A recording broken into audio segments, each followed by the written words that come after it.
안녕하세요. 김금선 목사입니다. 오늘 함께 묵상하도록 하겠습니다. 오늘은 창세기 13장 9절에서 10절을 묵상하겠습니다. 여기에서 우리는 선택하는 것에 대해서 생각해 볼 수 있습니다. 먼저 본문을 읽어드리겠습니다. 내 앞에 온 땅이 있지 아니하냐. 나를 떠나가라. 내가 좋아하면 나는 우하고 내가 우하면 나는 좋아하리라.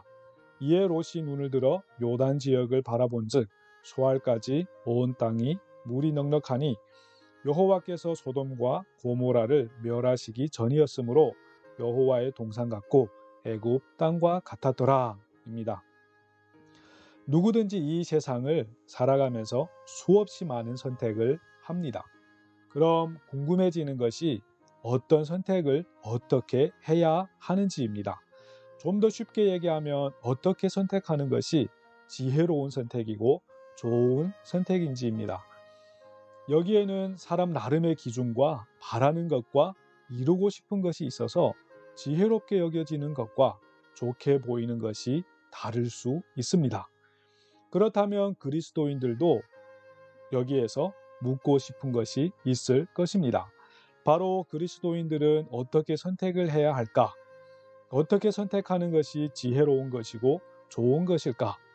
하나님이 기뻐하시는 혹은 하나님의 마음에 드는 것은 어떤 선택일까? 등등이겠습니다. 오늘 함께 묵상할 창세기 13장 9에서 10절에서 우리는 어떤 선택이 좋은 선택이고 지혜로운 선택인지를 엿볼 수 있습니다.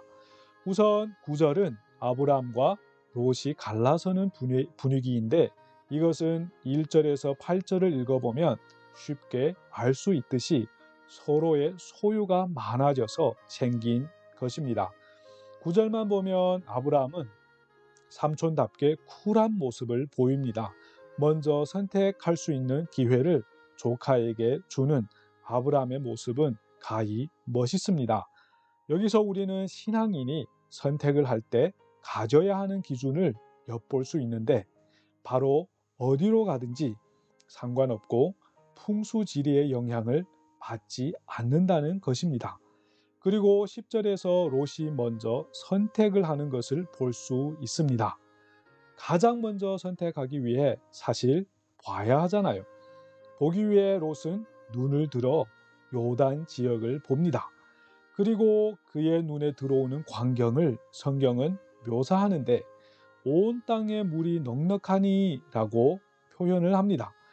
짧은 한마디 같지만 인류 문명이 어떻게 움직이는지를 엿볼 수 있습니다. 인류 문명의 물은 늘 중요했고 지금도 중요합니다. 앞으로도 마찬가지일 것입니다.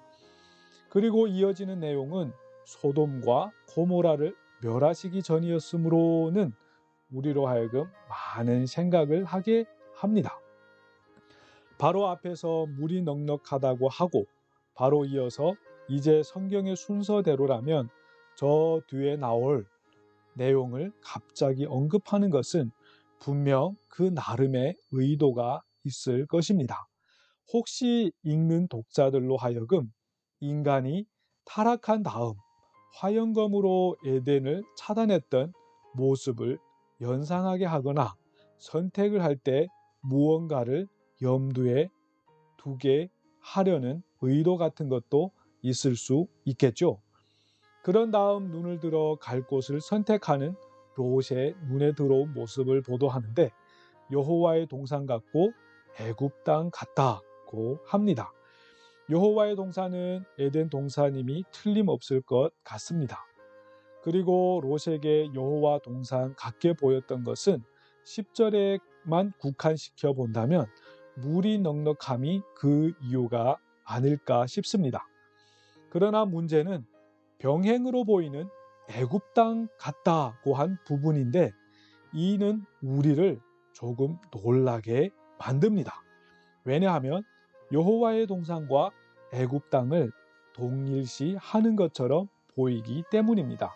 그러나 성경에서는 애굽 땅이 긍정적이지 않게 소개되지요. 여기서 지적하고 싶은 것이 있다면 롯의 눈에 그렇게 보였다는 것입니다. 즉 애굽 땅 같이 보였다는 것입니다. 그럼 롯에게 왜 그렇게 보였을까?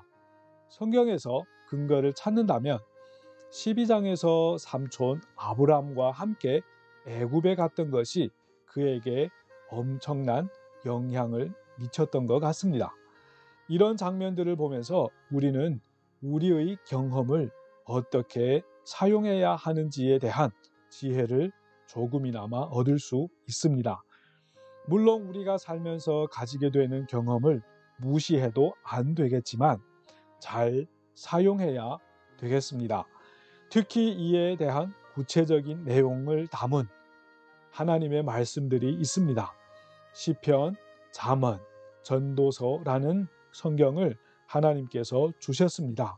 즉 우리의 경험을 어떻게 잘 사용할 수 있는지 본을 보이는 대표적인 성경들이라고 할 수 있겠습니다. 오늘 묵상하는 성경을 바탕으로 한마디로 정리하자면 하나님을 중심에 위치한 선택을 하는지 아니면 내가 보기에 좋은 것으로 선택을 하는지가 그 핵심이 되겠습니다. 사실 이것은 아담과 하와도 그랬고 창세기 6장에 소개되는 하나님의 아들들도 선택에서 이런 모습을 보여주었습니다. 하나님께서는 오늘도 참 아름다운 하루를 우리한테 주셨습니다. 이 하루의 모든 선택에 있어서 하나님이 중심이 되는 선택을 시도하는 그런 하루가 되었으면 합니다. 감사합니다.